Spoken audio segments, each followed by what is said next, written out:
Hello, I'm Phoenix Mayor Kate Gallego. It has been 20 years since the 9/11 terrorist attacks that targeted New York City, the Pentagon, and our country. So much time has passed, yet for those of us who experienced that day, the images are still so clear and the pain is still very real. Teams of city employees, including fire, police, and civilian employees, responded to those disasters. We thank them so much for stepping up in the time of our country's need. Even now, our Arizona Task Force 1 FEMA team stands ready to deploy in a disaster, whether it's happening here or at any location across our country. This brief program honors the men and women who lost their lives on 9/11. It also is our expression of gratitude to those who serve, then and now.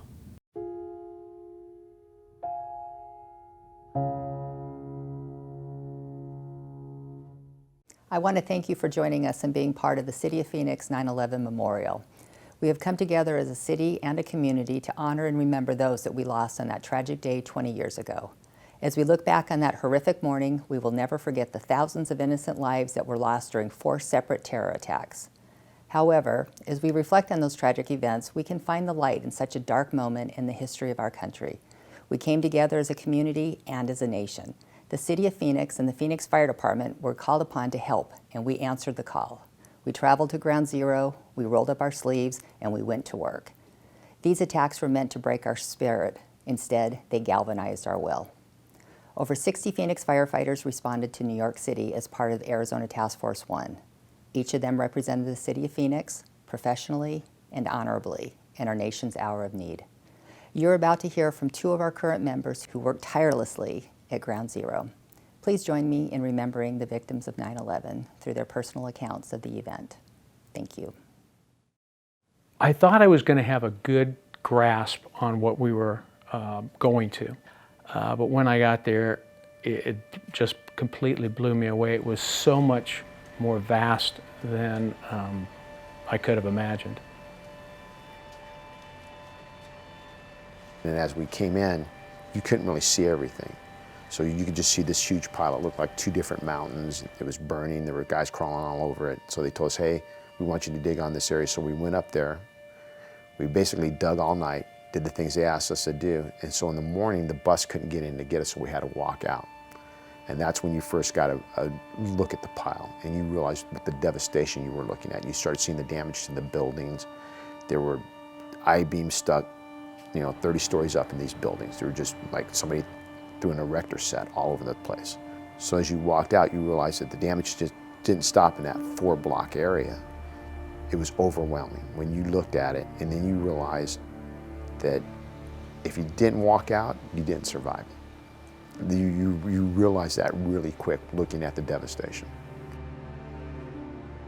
I'm blessed, though, that I was able to help, that the department and others had afforded us the training, the equipment, and the ability to go help, because that's all any of the guys that I was working with wanted to do. Some people say, how does it feel to represent your state? How does it feel to represent your city? I didn't really look at it that way. I was just one person on a team trying to help some other Americans. Our goal was to get New York Fire a chance to go home and see their families. A lot of guys were up there for 16, 17 days, weren't going home. They have families, but they're looking for their friends, and they have to trust somebody to go get it. And that's kind of our main goal, is to give, in these big events, give the people that work there. Think about it being here in Phoenix if something like that happened. Everybody would be on duty all day long, all night long, and it would go on, but you still got to go home. So that's when the FEMA teams come in, and they give you the ability to go, I can go home for a few days. I can go rest. Some of the FEMA teams, when we were in New York, they just wanted to man stations. They looked at them and go, hey, you guys are fire. We're going to give you a guy from New York, a driver and a captain. Can you guys just man the trucks for us and go on call so our guys can go look for their buddies? And that's what some of those teams did. We dug on the piles. Some teams worked out of the fire stations. Now, this is New York City. New York City Fire, largest fire department in the U.S. They don't ask for help, they give help. This was a turning of the tables for them, and they're not used to accepting help. So at first, it was a little bit parsing out of simple tasks to us until some trust was built between the two. And then it was, okay, you guys got all of this area, we've got this area, and went on from there. When we first got there, there was a hazmat guy that was with us, and we had to go into Station 10 because that was the base of operation. We had to pick up these air meters that they wanted to put around the pile. So they sent me and him in there to go get them. And as we walked in to go to this desk, we had to go upstairs and through their locker room. And the lockers were open. People's clothes were still there. And these were the guys that didn't come back. But nobody would touch their locker. Nobody would touch what happened. So their locker was there, and you would see this stuff. And these guys would not give up hope that their friend, their buddy, was alive somewhere in that pile.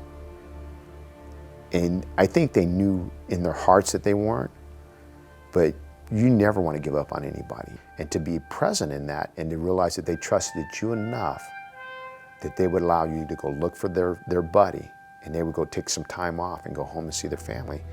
It was just humbling. I mean, you didn't know what to say to them. And then the hospitality that they gave, calling you a hero, and you're like, I'm not a hero. I'm just a guy who got on the job, got into a program, and that program offered another chance to help people.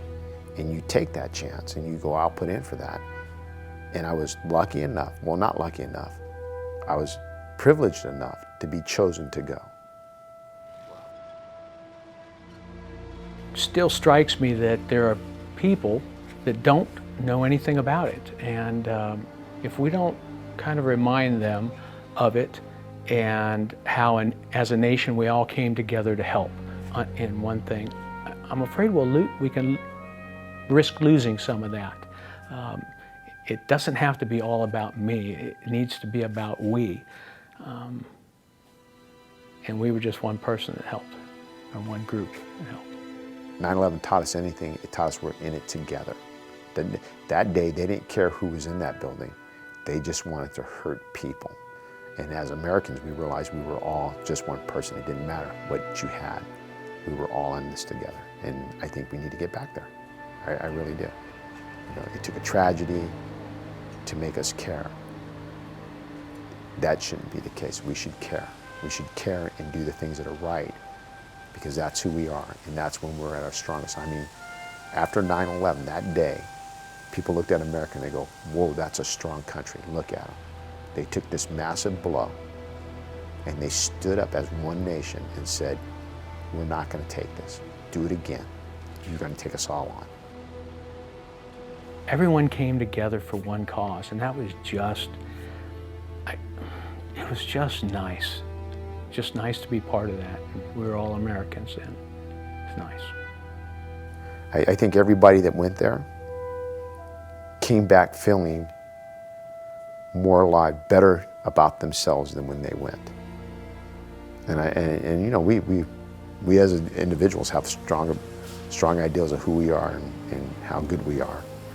But I think that month we proved who we were as a department, and that's just humbling.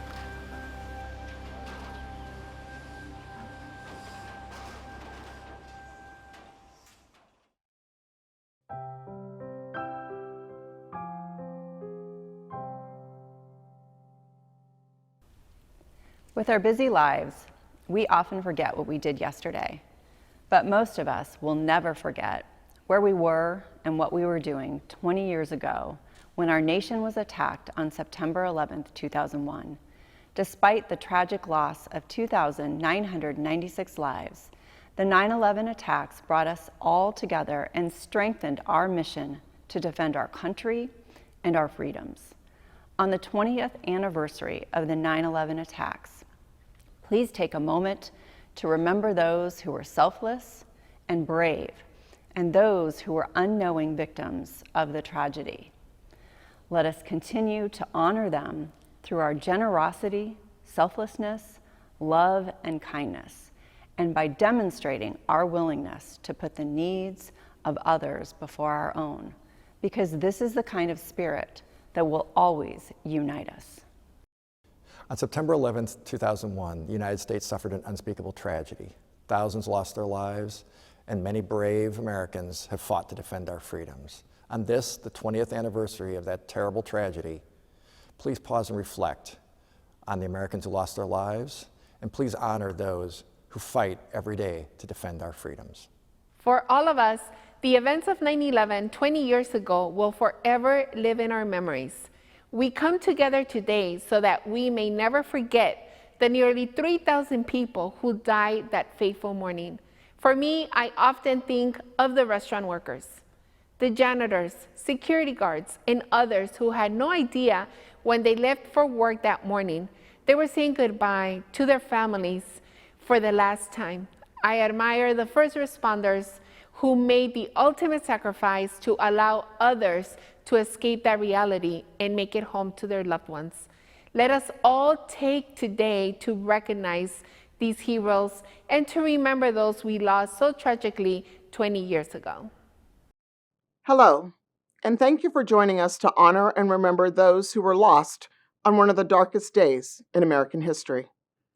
It has been 20 years since an unspeakable act of terrorism was committed on American soil.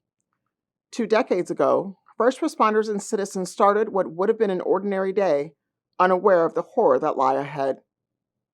Amid the photos and memories of that day, there is an image that is consistent throughout: the response of police and fire personnel.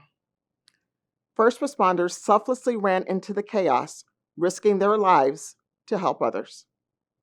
The tragedy of September 11th can still be felt 2 decades later. First responders and citizens are still suffering residual effects of illness contracted from that day, and sadly, the death toll continues to rise. Despite these tragic losses, first responders across the country continue to serve their communities day in and day out. Those who lost their lives on September 11th were mothers, fathers, brothers, sisters, sons, daughters, and friends. Their absence has left a void in the lives of those who love them, and it is our duty to never forget that sacrifice. My name is Sergeant Memo Arubla, and I used to work with NYPD. I'm Officer Jan Roland. I was a Baltimore City police officer from '97 to 2004. And I was assigned to the 7th 3rd Precinct, which is located in Brownsville, Brooklyn. I was a tactical MET officer. It's the Tactical Mobile Enforcement Team. Everyone can remember where they were. I was in court in the officer's liaison's office waiting for a case to get called when the first plane hit. That morning, just working the poll sites is kind of a down day because we're off of patrol, so everyone's kind of very relaxed. Then we hear the transmission of one plane that had struck Twin Towers. Coincidentally, a couple weeks prior to that, which a lot of people I don't know if they remember, there was a baseball player that actually crashed his private plane into a building. So we were kind of just like, hopefully it's not another athlete, or some of us started thinking that it could have possibly been, we have a lot of helicopter tours and things like that, because they just said an aircraft, so we didn't know what type of aircraft it was. It wasn't until the second plane hit that we then realized, all of us right there and then, we knew it was done purposely, and we were under attack.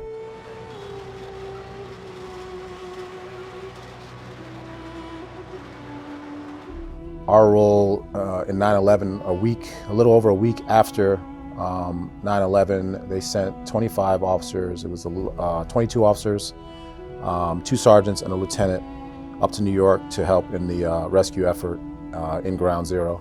Our job was a bucket brigade, basically cadaver dogs. If they found any bodies or body parts or anyone that was living, they would hit on it, and we would have to hand dig until we found any remains or any person alive.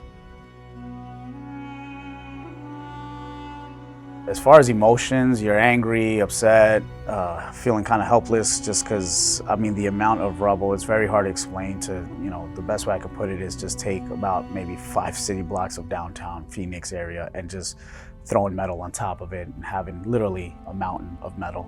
So you didn't really know where to start. There was a lot of confusion, a lot of chaos, as you can imagine, between fire, PD, and then civilians, construction, just people just trying to help it or trying to get out of there. When I think back 20 years, to 9/11, I reflect mostly on, again, my role, being there, how I felt.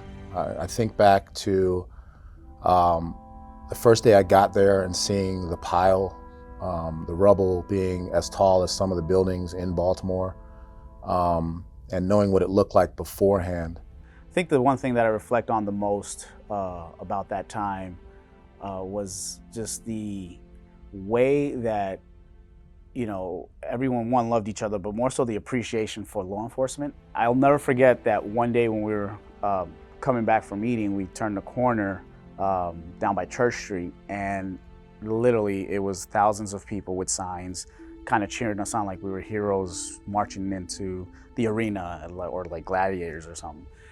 It was such an awesome feeling just to see kind of the backing, and then just to seeing all the types of different people there supporting us, and then not just law enforcement, you know, all the recovery, you know, rescue and recovery workers that were down there, from construction workers, firefighters, American Red Cross volunteers, and so forth and so on. So that was extremely memorable, and just, you know, some of the relationships you build down there with some of the volunteers and just, you know, the other agencies from other states. And I mean, that sense of just, you know, coming together, that unification was absolutely amazing, and it's something that I've never experienced since then.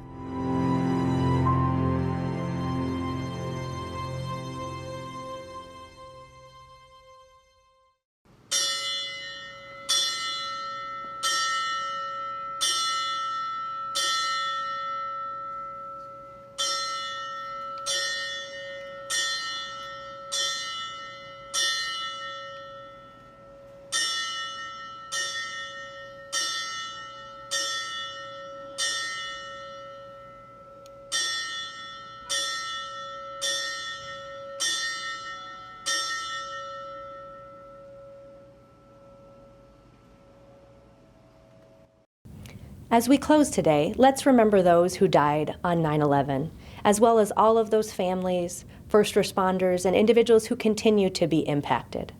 As you go about your business, please thank our first responders and those who stepped up on this all-important moment for our country. We hope you're inspired by what you saw, and perhaps there still continue to be young people today who decide to serve in local government or our military because of the amazing acts that our responders moved forward with on 9/11. Thank you for joining us for this important program.